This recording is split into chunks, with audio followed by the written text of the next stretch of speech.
Good evening. Welcome. My name is Ellen Meyer. I'm the director of the Civic League for Regional Atlanta, which is an independent, nonpartisan, remember that, nonprofit organization that engages the people of Metro Atlanta in the plans, policies, and issues shaping their communities in the region. Last time we were in Henry County, it was to talk about land use and transportation, particularly leading up to the Transportation Investment Act. Tonight we are excited to be here at the request of the Henry County Chamber to moderate a discussion on the state charter school amendment, Amendment 1, on your ballot on November 6th or before. There are a few people I'd like to recognize tonight and thank. First, Kay Pippin and her staff at the Henry County Chamber for having us. Thank you very much, Kay. My board chair, Trey Ragsdale, and his colleague, who is our #1 volunteer, Jason Anavitarte, who helped get all the speakers assembled tonight, which is no mean feat. Our Civic League staff, who will be around this evening, Tripp Farrell, who's taping this so you all can watch yourselves on television later, and Tamara Persley, who will be around collecting your question cards later in the evening. The speakers, who you will meet in just a moment, and last, Ben Studdard, Chief Judge of the State Court of Henry County. Judge Studdard is a Henry County resident. He and his wife and 4 daughters live in Locust Grove. Prior to being elected to the state court in 1999, he had a law practice here in Henry County for 14 years. He received the Atlanta Bar Association's prestigious Professionalism Award in 2006 and was the first judge to do so who was not a member of the state Supreme Court.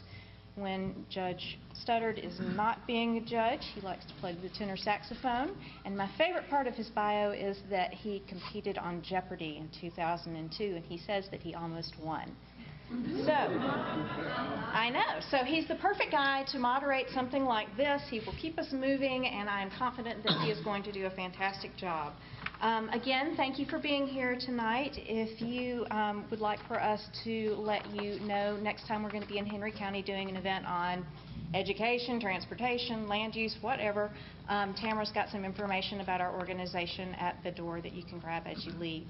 So with that, I'll hand things over to Judge Studdard, and he will lead us for the rest of the evening. Thanks. Ellen, thank you very much. Thank you all for coming. Thank you to the Chamber for organizing this event, and to the Civic League for organizing this outstanding panel of speakers for us tonight. Ladies and gentlemen, I believe that we have in this room the greatest accumulation of knowledge on the subject of charter schools that probably exists anywhere in the state of Georgia right now. And I want to welcome them and introduce to you our panelists. Starting from my far right, we have the Honorable J. Alvin Wilbanks, who was named Chief Executive Officer and Superintendent of Gwinnett County Public Schools in March of 1996. At that time, he was serving concurrently as the district's Assistant Superintendent of Human Resources and Continuous Improvement, and as President of Gwinnett Technical College, which he opened as President in 1984. Mr. Wilbanks came to Gwinnett County from the Georgia Department of Education's Industrial Development Unit. He's traveled extensively abroad promoting technical and vocational education and the U.S. and International Skills Olympics. He was also employed as a teacher and administrator in DeKalb County Schools for a number of years. For the last 12 years, 2 Georgia governors and the U.S. Secretary of Education have called on his expertise in crafting significant education reform legislation at the state and federal levels. He serves as chairman of the Board of Trustees for the Georgia Teacher Retirement System and was elected first chairman of the Georgia Education Coalition, formed in 2006 to give school districts a unified voice with the state legislature on funding and educational policy issues. Under Mr. Wilbanks' leadership, Gwinnett County Public Schools have earned a reputation as one of the most successful school districts in the country, have been selected as one of 5 finalists for the highly prestigious Broad Prize for Urban Education in 2009 and 2010. He's been named Georgia Superintendent of the Year. He's been a finalist for National Superintendent of the Year, been named Citizen of the Year for Gwinnett County, and the Boy Scouts of America presented him with their Distinguished Citizen Award in 2008. He got his bachelor's and master's degrees in education from the University of Georgia and his education specialist degree from Georgia State University. Please help me welcome Mr. J. Alvin Wilbanks. Seated next to Mr. Wilbanks is Mr. Mark Willis, the Assistant Executive Director of the Georgia School Boards Association. Working with the association since 1995, Mr. Willis oversees the organization's finances and technology as both CFO and CIO, and is COO of the association's technology subsidiary, eBoard Solutions. As a longtime advocate for the effective use of technology at the board governance level, Mr. Willis has worked directly with numerous boards to integrate technology with the district leadership board, the leadership team, the board and superintendent. Georgia is considered one of the leading states in the effective use of technology at the board governance level. Mr. Willis is a product of public education and earned his Bachelor of Science in Business Administration at the University of Tennessee in Knoxville. He's a member of the Georgia Society of Association Executives, the American Institute of Certified Public Accountants, and the Georgia Society of Certified Public Accountants. Please help me welcome Mr. Mark Willis.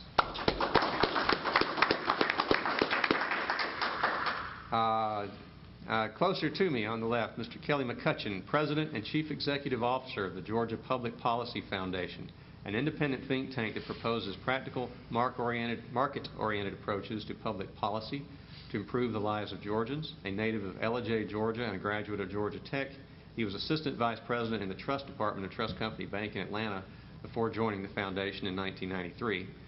Kelly writes on education, tax, health care, and economic policy.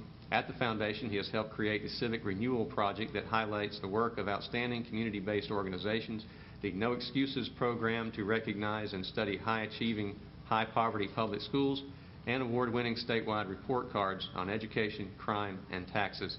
He served on the boards of the Georgia Tech Alumni Association and Leadership Georgia and was a founder of Tech High, a math, science, and technology-focused public charter school in Atlanta. He co-founded the Georgia Warrior Alliance, a nonprofit with the mission to make Georgia the national leader in programs supporting military veterans and their families. He currently serves on the board of the Conservative Policy Leadership Institute, the Georgia Chamber of Commerce, and the Healthcare Institute for Neuro Recovery and Innovation Foundation. He serves on the Education Policy Committee and the Healthcare Policy Committee for the Georgia Chamber of Commerce, Public Policy Committee for the Metro Atlanta United Way, and is policy advisor for the Technology Association of Georgia. Please welcome Kelly McCutchen. And next to Kelly is Mr. Mark Peevy, a seasoned leader in the charter school and school reform arenas who has extensive experience as a charter school authorizer as well as a depth of experience in startup operations of new schools. Mr. Peevy serves as the inaugural executive director for the Georgia Charter Schools Commission. The commission was a 7-member state-level panel established by the General Assembly during the 2008 legislative session. The commission functioned as an independent alternative authorizer for charter schools. His main duties were to lead the process of evaluating charter petitions and holding commissioned charter schools accountable for excellence in student achievement. The commission authorized 17 charter schools in its initial 2 years of work under Mark's leadership. Prior to joining the Georgia Charter Schools Commission, Mark served for 5 years as the founding CEO of the Walton Career Academy, a school focused on the development of career preparation and post-secondary engagement for high school students. In this role, he also served as acting director for a local technical college campus and was the driving force behind the business community's extensive involvement in the school's development. During his tenure, the Academy was recognized as the 2007 Innovator of the Year by the Southern Growth Policies Board. Mr. Peevy's business background includes experience as a founding member of the Structure Group, an international consulting firm in the energy industry that grew from an initial nucleus of 10 to over 300 employees in 6 years, as well as several years of leadership management experience as an officer in the U.S. Army. He's also the owner of a local indoor gun range in Snellville, Georgia. He's a 1992 graduate of Princeton University with a degree in politics and currently serves as a board member for the Athens Technical College Foundation Board and is an alumnus of both Leadership Walton and Leadership Georgia. He also serves as a major in the U.S. Army Reserves. Please help me welcome Mr. Mark Peevy. Folks, here's what we're going to do for the next hour or so. I've prepared some preliminary questions for the panelists. I've tried to make those as even-handed as I could. I come into this knowing far less than our panelists do on the subject of charter schools, and my hope is to be somewhat of a surrogate for the voting public and help us all get an education in what charter schools are and what are the various viewpoints on the proposal that is Amendment Number 1 on the ballot, which, by the way, is now available for voting. And I hope that you will all go out and vote in the very near future or on Election Day. After we do that for about an hour, we will take questions from the audience that's here.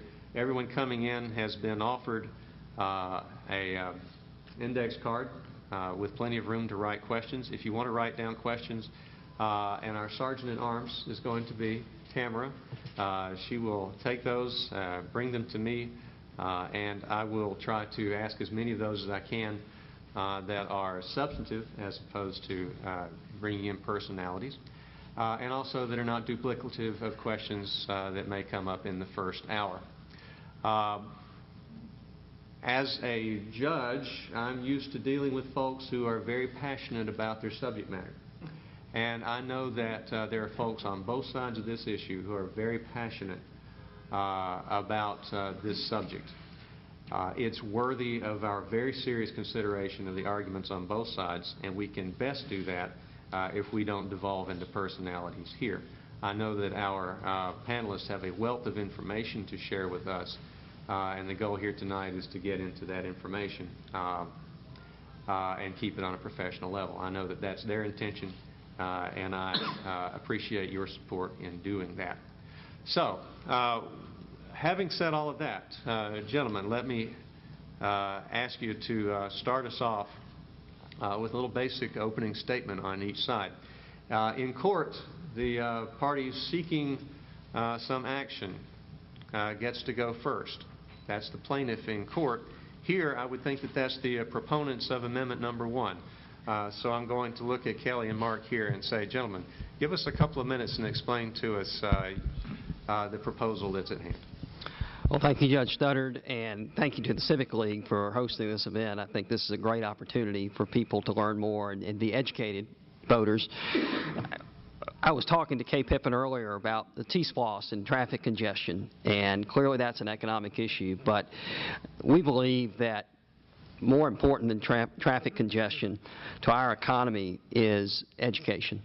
And improving our public education system, not just charter schools, but the entire system, is critical for us, and it's critical for economic opportunity.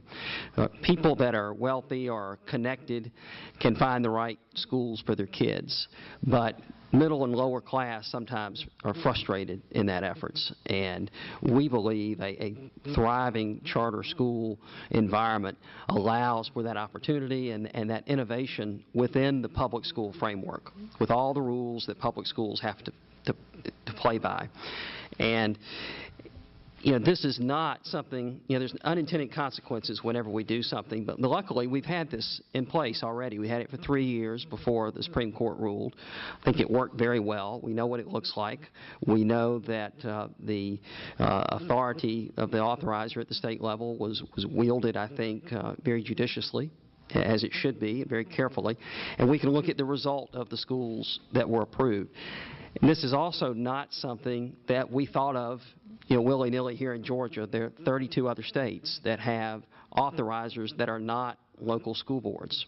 So it's not unusual. Nearly half of all the charter schools in the country are authorized by an authorizer other than a local school board. So the purpose of the amendment is to restore the ability of the state to really be a safety valve for charter schools to be developed here in Georgia. Thank you very much. Gentlemen, can you give us a couple of minutes and explain the con position on Amendment Number 1? Thank you, Judge, and it's already been mentioned, the various hosts, and we appreciate the opportunity to do that tonight, and I'm very happy to be with you along with my colleagues on the panel. First of all, I think this opportunity is a very good one, because this is one issue that I don't think there's a lot of real knowledge about what the amendment is really all about. In recent weeks, there's been a great deal written about Amendment 1 in the media, and it's being discussed from across the state in many different forums. Quite frankly, many refer to this as a charter school amendment. I don't think it's about charter schools, but it's really about three things. First of all, it's about expanding state government. Secondly, it's about setting up a dual public school system in Georgia, one controlled by the elected officials, the local boards of education. The other would be controlled by a 7 appointed people in Atlanta that actually will be appointed by an appointed board without any responsibility or accountability to the voters. And thirdly, this is a very costly duplication of state services between two agencies that already provide education. We cannot afford to spend the money, any more money on education. As a matter of fact, the current school systems across this state are $1.1 billion underfunded. And we're talking about creating this third layer that would really cause us to wonder, how is the state going to fund that, particularly at this time when the governor has asked for $553 million to be cut out of the budget across the rest of this year as well as next year. And this is obviously going to cost the taxpayers much more money come January. As a matter of fact, it's going to take $24 million more than the current budget already allocated. So we don't believe this is something that ought to be done, particularly at this time when you can already do everything that the Amendment 1 calls for. Local school boards can approve charter schools now. If they approve it, it goes to the state. If they turn it down, the appeal process goes to the state. So we do not see this being any benefit to the citizens of Georgia, but it's going to come at a very heavy price in terms of the funding for the charter schools.